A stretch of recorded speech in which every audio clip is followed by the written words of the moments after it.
Bittu, Rudra, doctor को phone करो जल्दी। बहू, आंखें खोलो बहू। बिट्टू, उठो।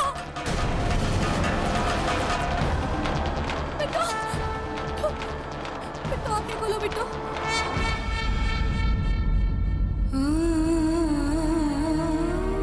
तुम ठीक तो हो ना? हाँ, तुम ठीक तो हो?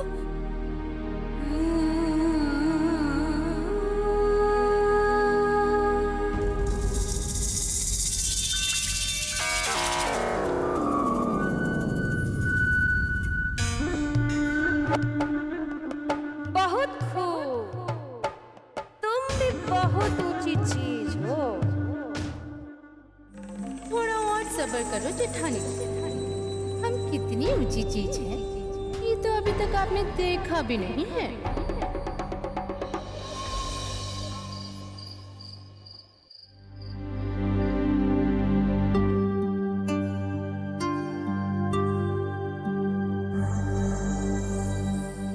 चिंता की कोई बात नहीं है ठाकुराइन, कोई अंदरूनी चोट नहीं आई है।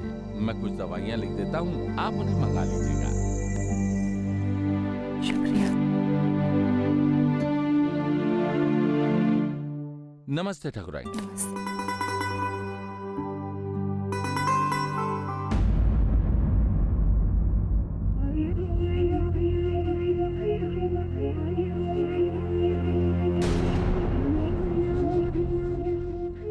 माँ के कमरे में डॉक्टर क्या करने गया था? माँ को कुछ हो गया है का? डॉक्टर साहब, माँ तो ठीक है ना? उनको कुछ नहीं हुआ। आपकी पत्नी सीढ़ियों से नीचे गिर गई थी, लेकिन चिंता करने की कोई जरूरत नहीं है। ज्यादा चोट नहीं आया है, वो अब बिल्कुल ठीक है। नमस्ते।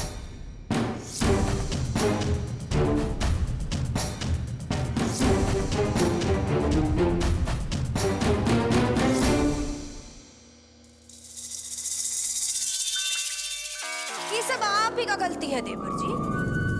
अरे क्या जरूरत थी वो लड़की को काम धाम पे लगाने की? अरे वैसे ही उसमें जान नहीं है। नई देवरानी जी के लिए पानी लेकर जा रही थी, सीढ़ी से लुढ़क पड़ी। अरे आप नई देवरानी के लिए कोई नई नौकरानी रखी ना सेवा में। क्या हुआ भाभी? कुछ ज्यादा चोट लग गया का? अरे आपको काहे चिंता हो रही है लड़की की? शादी करना चाहते हैं मर्दी से, चिंता करते हैं बिट्टू की। अरे बाहर वाली घर वाली का चक्कर तो हमारे को समझ नहीं आता।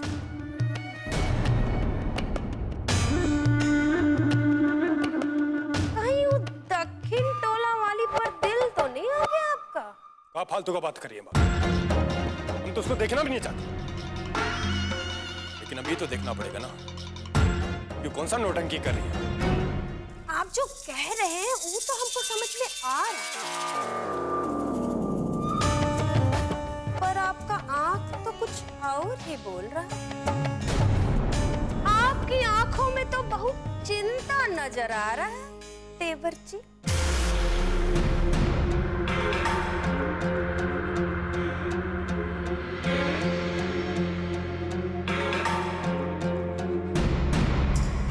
चाहे आप बात को ना माने देवर जी, हमें तो सब कुछ साफ साफ दिखाई दे रहा है।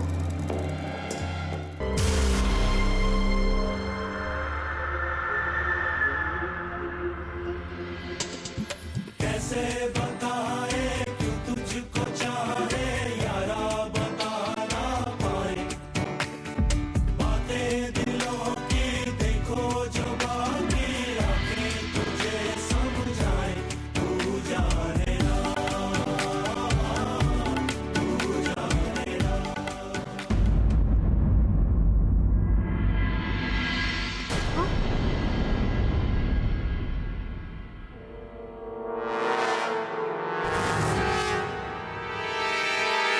अभी रुक जाओ तेज,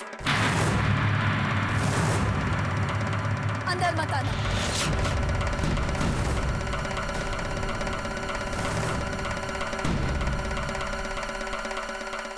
मरते मरते बची है आज हमारी बहू, और ये सब तुम्हारी वजह से हुआ। को इतना परेशान करके अब दिखावे के लिए चिंता का नाटक काहे कर रहे हो? चले जाओ यहाँ से, जाओ।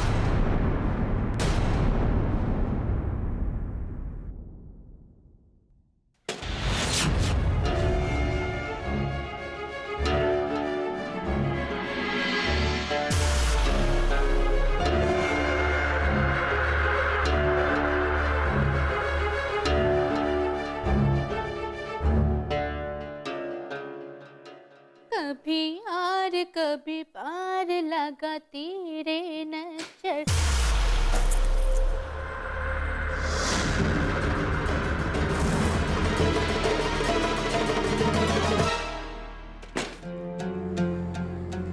आखिर चाहती कहो ये आज हमको बता दो। ऐसा कहाँ हो गया? हम तो यहाँ पे वही कर रहे हैं ना जो हमें करने को कहा गया है। अरे नाच गाना एक कोठरी से उठाकर हवेली में ले आए, ज्यादा हवा मत उड़ो।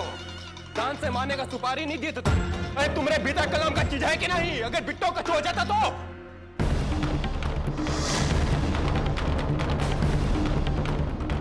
अच्छा हो जाता का मतलब क्या?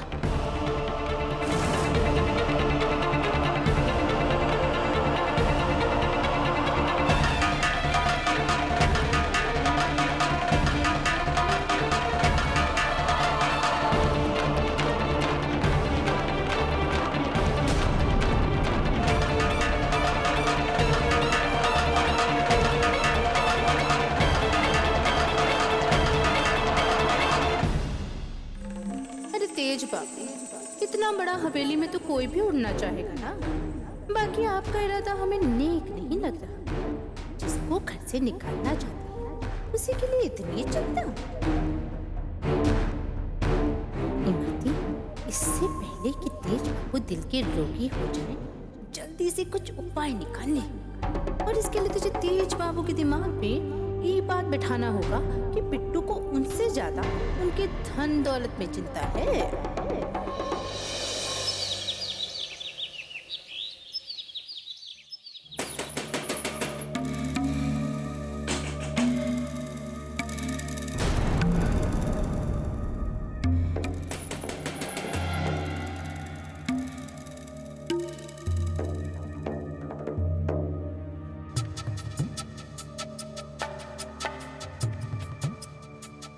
इमरती उठो, इमरती उठो, जाके दरवाजा खोलो, देखो कौन है। इमरती उठो, जाके दरवाजा खोलो। कौन है?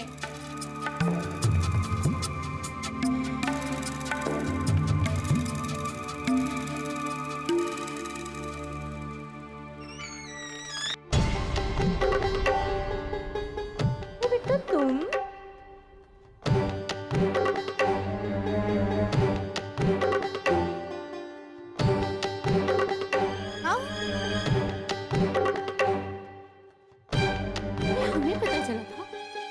जोर की चोट लगी थी, इतनी जल्दी ठीक भी हो गई का? अरे चाय काहे लेकर आए? थोड़ा आराम करना चाहिए था ना, चाय हम ले आते। पति की सेवा करना और उनका कहा मानना ही पत्नी का धर्म होता है। हम चाहे किसी भी हाल में रहे, पति के आदेश का पालन तो करेंगे ही ना।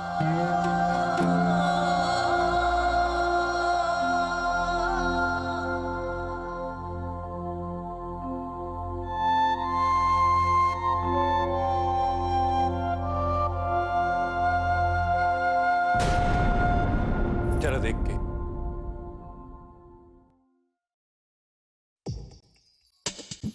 कैसे बताए क्यों तुझको चाहे यारा, बता ना पाए।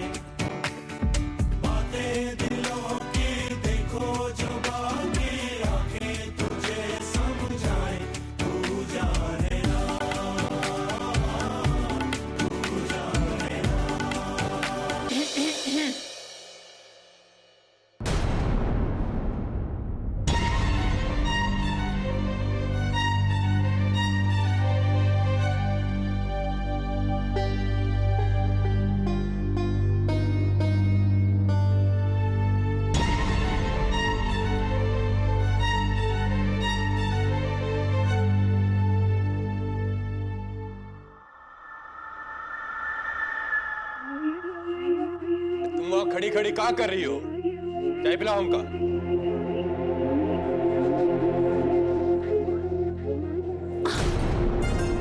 अरे देख के चलो, नहीं तो तुम भी नीचे गिरोगी।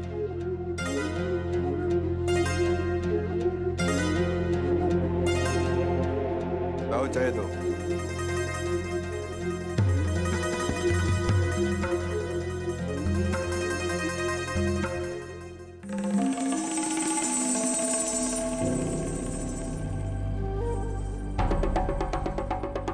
अच्छा, वो फिसली तो चेहरे पर घबरा और हम फिसले तो कहते हैं कि ध्यान से चलो।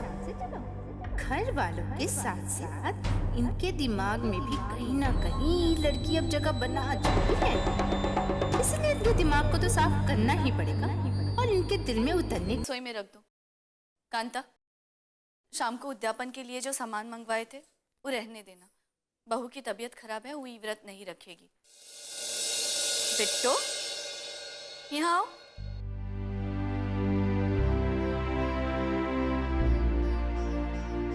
डॉक्टर साहब ने तुमको आराम करने को कहा था, तो तुम अपने कमरे से बाहर काहे निकली? जी, कौनो बात नहीं, कुछ नहीं होगा। पर जो जिम्मेदारी है वो तो निभाना ही होगा ना। ठीक है बहू रानी, लेकिन अब जाओ अपने कमरे में और नाश्ता कर लो।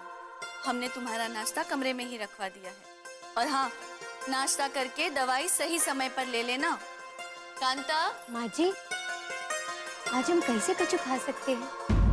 भूल गई का? आप ही ने तो कहा था इनके गृह दोष के लिए हमें आज निर्जल व्रत रखना होगा।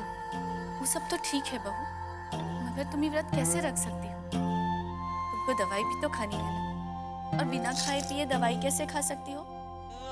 नहीं, हम तुमको ये व्रत नहीं रखने देंगे। अरे माँ जी ठीक ही तो कह रही हैं।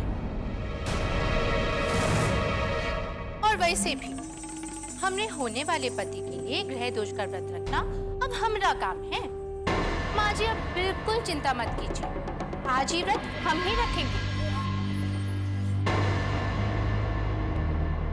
ये व्रत रखना एक पत्नी का धर्म होता है, और जो औरत दूसरी औरत का ये हक छीनती है ना, वो तो एक गिरी हुई औरत ही हो सकती है।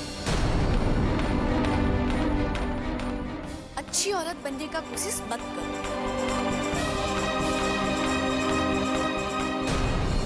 तुम ये व्रत नहीं रख सकती। माँ जी अब तो कुछ भी बोल देती है।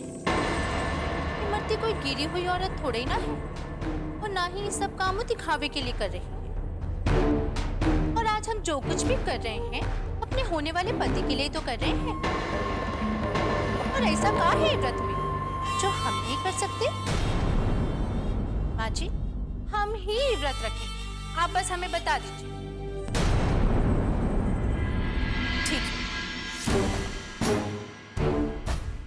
तुम ये व्रत रखना चाहती हो तो अब इस व्रत के नियम भी सुन लो। ये एक निर्जला व्रत है, और सुबह से शाम सूरज ढलने के बाद जब तक उद्यापन नहीं हो जाता ना, एक बूंद पानी भी नहीं पीना होता है।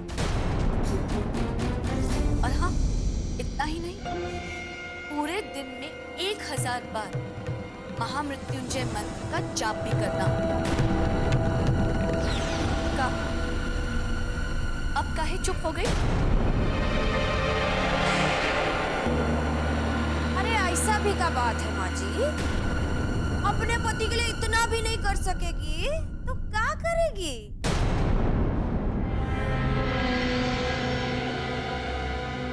काहे फंसा रही हो हमको जेठानी की?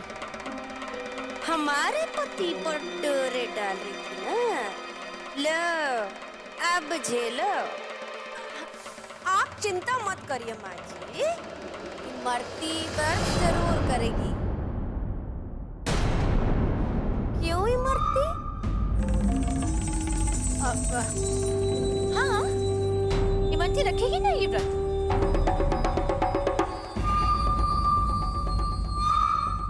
चलो वो चल के नाश्ता करो। ऐसी हालत में तुमको भूखा नहीं रहना चाहिए।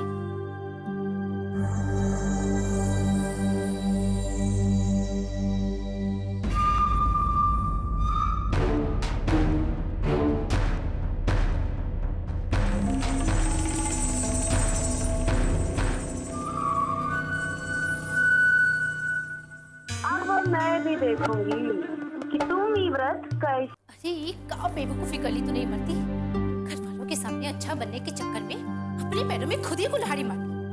अब तू नहीं बचेगी इमरती। अरे ये चक्कर काटना बंद करो, नहीं तो तुम्हारा सांस फूल जाएगा।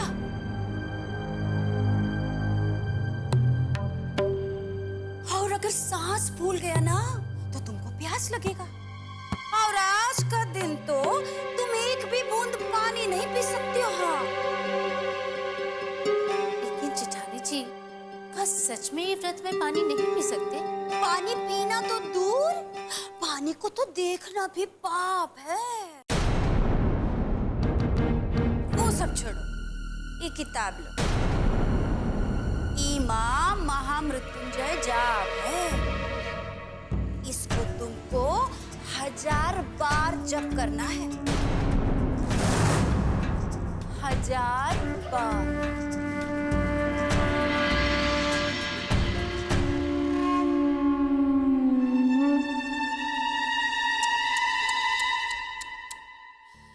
इसको कहते हैं किस्मत।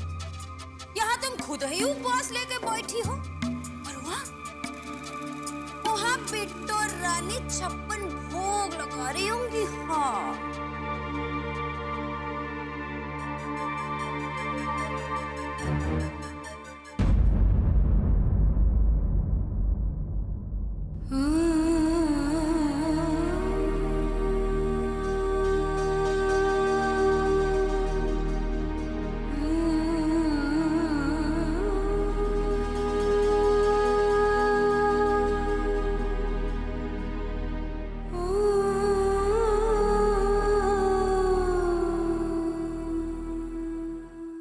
ये एक निर्जला व्रत है, निर्जला व्रत है। और सुबह से शाम सूरज ढलने के बाद जब तक उद्यापन नहीं हो जाता, एक बूंद पानी भी नहीं पीना होता। नहीं नहीं, चाहे हमारी जिंदगी पर कितना भी बड़ा मुसीबत काहे नहीं आए, इनका जिंदगी के लिए हम ये व्रत जरूर रखेंगे।